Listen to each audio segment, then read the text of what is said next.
Lecture du livre du prophète Malachie. Ainsi parle le Seigneur Dieu. Voici que j'envoie mon messager pour qu'il prépare le chemin devant moi. Et soudain viendra dans son temple le Seigneur que vous cherchez. Le messager de l'alliance que vous désirez, le voici qui vient, dit le Seigneur de l'univers. Qui pourra soutenir le jour de sa venue? Qui pourra rester debout lorsqu'il se montrera? Car il est pareil au feu du fondeur, pareil à la lessive des blanchisseurs. Il s'installera pour fondre et purifier. Il purifiera les fils de Lévi. Il les affinera comme l'or et l'argent. Ainsi pourront-ils, aux yeux du Seigneur, présenter l'offrande en toute justice. Alors l'offrande de Juda et de Jérusalem sera bien accueillie du Seigneur, comme il en fut aux jours anciens, dans les années d'autrefois.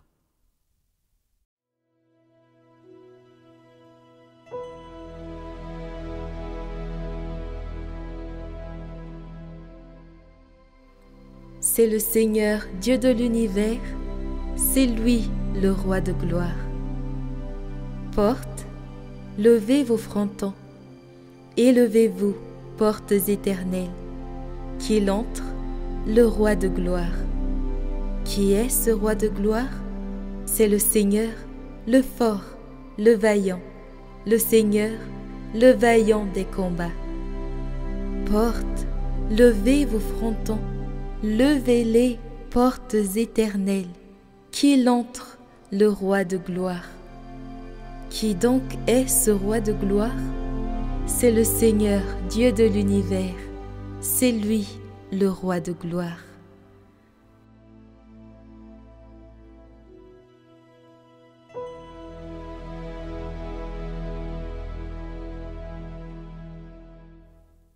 Lecture de la lettre aux Hébreux.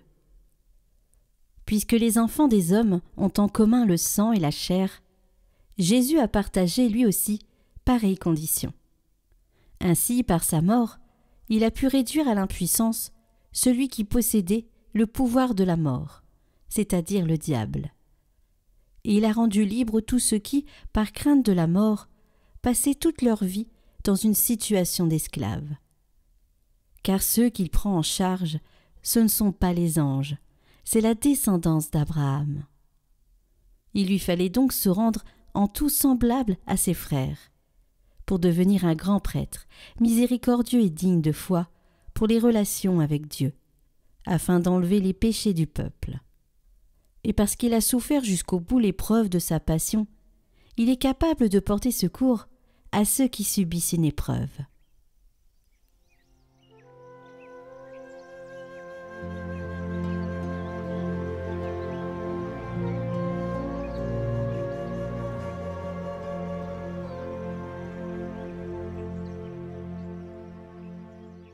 Évangile de Jésus-Christ selon saint Luc. Quand fut accompli le temps prescrit par la loi de Moïse pour la purification, les parents de Jésus l'amenèrent à Jérusalem pour le présenter au Seigneur, selon ce qui est écrit dans la loi. Tout premier-né de sexe masculin sera consacré au Seigneur. Il venait aussi offrir le sacrifice prescrit par la loi du Seigneur, un couple de tourterelles ou 2 petites colombes. Or, il y avait à Jérusalem un homme appelé Siméon. C'était un homme juste et religieux, qui attendait la consolation d'Israël, et l'Esprit Saint était sur lui. Il avait reçu de l'Esprit Saint l'annonce qu'il ne verrait pas la mort, avant d'avoir vu le Christ, le Messie du Seigneur. Sous l'action de l'Esprit, Siméon vint au temple. Au moment où les parents présentaient l'enfant Jésus pour se conformer au rite de la loi qui le concernait, Siméon reçut l'enfant dans ses bras. Et il bénit Dieu en disant : « Maintenant, ô Maître souverain, tu peux laisser ton serviteur s'en aller en paix, selon ta parole.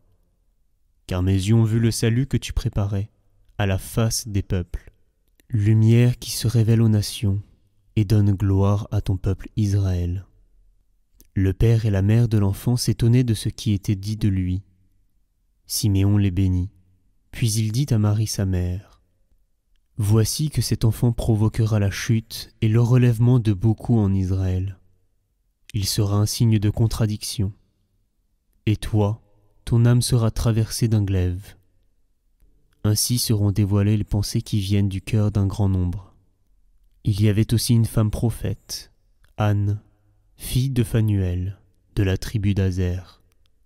Elle était très avancée en âge. Après 7 ans de mariage demeurée veuve, elle était arrivée à l'âge de 84 ans. Elle ne s'éloignait pas du temple, servant Dieu jour et nuit dans le jeûne et la prière. Survenant à cette heure même, elle proclamait les louanges de Dieu et parlait de l'enfant à tous ceux qui attendaient la délivrance de Jérusalem. Lorsqu'ils eurent achevé tout ce que prescrivait la loi du Seigneur, ils retournèrent en Galilée, dans leur ville de Nazareth. L'enfant, lui, grandissait et se fortifiait, rempli de sagesse, et la grâce de Dieu était sur lui.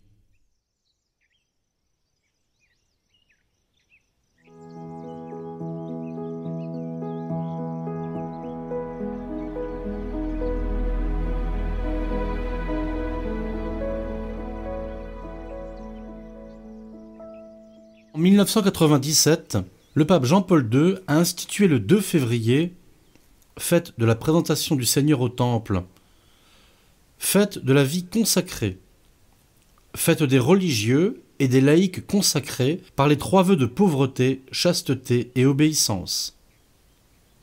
Je cite Jean-Paul II, ce jour même où il institua la fête. « Il est beau et juste de remercier le Seigneur pour le grand don de la vie consacrée qui enrichit et réjouit l'Église par la multiplicité des charismes et le dévouement de tant de vies totalement données au Seigneur et aux frères. La présentation de Jésus au Temple, dit-il, est une éloquente icône du don total de soi pour tous ceux qui ont été appelés à reproduire dans l'Église et dans le monde, par les conseils évangéliques, les traits caractéristiques de Jésus, chaste, pauvre et obéissant. Chers amis de Catoglade, aimons la vie religieuse, la vie consacrée. Prions pour ces personnes consacrées à Dieu par les vœux. Demandons au Seigneur d'appeler aujourd'hui de nombreux jeunes à la vie consacrée et qu'ils répondent à cet appel avec générosité. Je voudrais relever quelques aspects de l'Évangile d'aujourd'hui qui illustrent cette vocation à la vie consacrée. Tout d'abord, Jésus, le premier-né consacré au Seigneur, dit la loi de Moïse, qu'il s'agit d'imiter au plus près. Je cite encore Jean-Paul II. « La vie consacrée a pour mission prioritaire de garder vivante dans l'Église la forme historique de vie assumée par le Fils de Dieu quand il est venu sur cette terre. La vie consacrée est donc une mémoire vivante du Fils appartenant totalement au Père, qui est vu, vécu et présenté comme unique amour, c'est cela la virginité, comme unique richesse, c'est cela la pauvreté, comme unique réalisation, c'est cela l'obéissance. Après Jésus, voyons Marie. Le rite accompli au temple est celui de la purification de la femme 40 jours après la naissance. Marie et Joseph accomplissent en même temps un autre rite, celui de la consécration à Dieu du premier-né. La coïncidence de ces 2 rites, qui sont distincts dans la loi de Moïse, est frappante. Que dans le même geste, Jésus soit consacré et Marie purifiée, dévoile une union très particulière de la mère et du fils. Cette célébration des 2 rites en un seul pousse le prophète Siméon à associer l'enfant et sa mère dans une même prophétie. Voici que cet enfant provoquera la chute et le relèvement de beaucoup en Israël. Il sera un signe de contradiction, et toi, ton âme sera traversée d'un glaive. Ainsi seront dévoilées les pensées de nombreux cœurs. la passion de l'enfant s'accompagnera de la passion de la mère. Voyons maintenant Joseph. La seule chose qui soit dite de lui est « Le père et la mère de l'enfant s'étonnaient de ce qui était dit de lui ». Par son silence rempli d'étonnement, Joseph représente à merveille les consacrés cloîtrés, les moines et moniales, ceux qui ne parlent pas au monde autrement que par leur silence. Silence non pas passif, mais silence d'étonnement, silence contemplatif. Vient ensuite le vieillard Siméon. Son nom signifie « celui qui écoute, qui obéit ».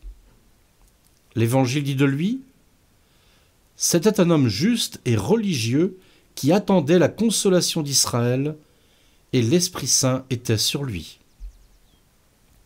Ce religieux, cet homme consacré, porte dans son cœur non pas seulement ses aspirations personnelles, mais la destinée d'Israël tout entier. La personne consacrée porte dans son cœur l'attente de toute l'Église. Elle souffre pour les souffrances qui la meurtrissent et demande sans cesse pour elle l'Esprit consolateur. Siméon désire d'abord pour Israël tout entier, mais aussi pour lui-même. L'Évangile dit « Il avait reçu de l'Esprit Saint l'annonce qu'il ne verrait pas la mort avant d'avoir vu le Christ, le Messie du Seigneur. » La personne consacrée gémit de n'avoir pas encore vu Dieu, mais elle sait d'une certitude de foi que Dieu accomplira en elle sa promesse de le voir face à face, son seul désir.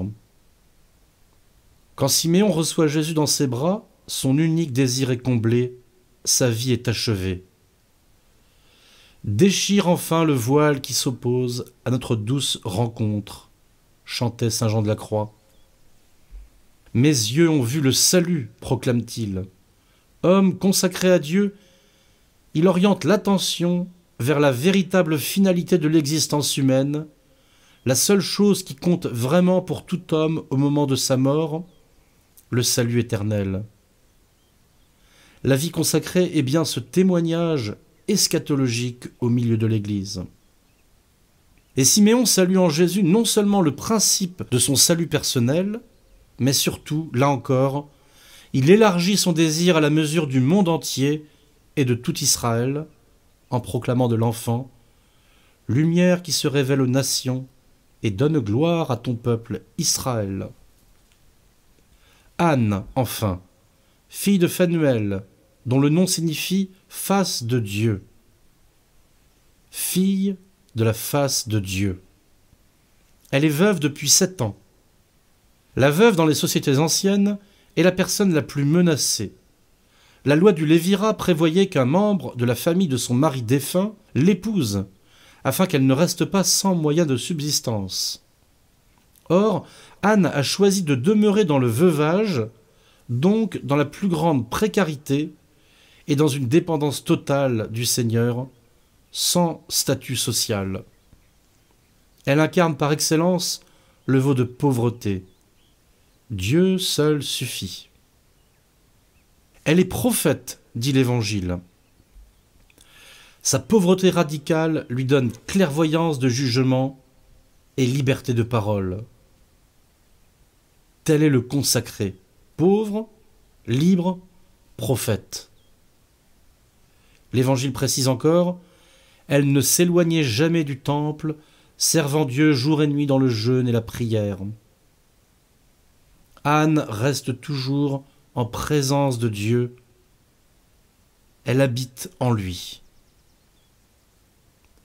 Marie et Anne, Joseph et Siméon, ils sont tous les 4 pauvres, chastes et obéissants. Il faut 2 femmes et 2 hommes, un jeune et un vieux de chaque sexe, pour reproduire les traits caractéristiques de Jésus, chaste, pauvre et obéissant. Oui, chers amis, estimons la vie consacrée. Entourons de respect les personnes consacrées. Prions pour le renouveau de ce témoignage aujourd'hui dans l'Église.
Jésus-Christ le Seigneur.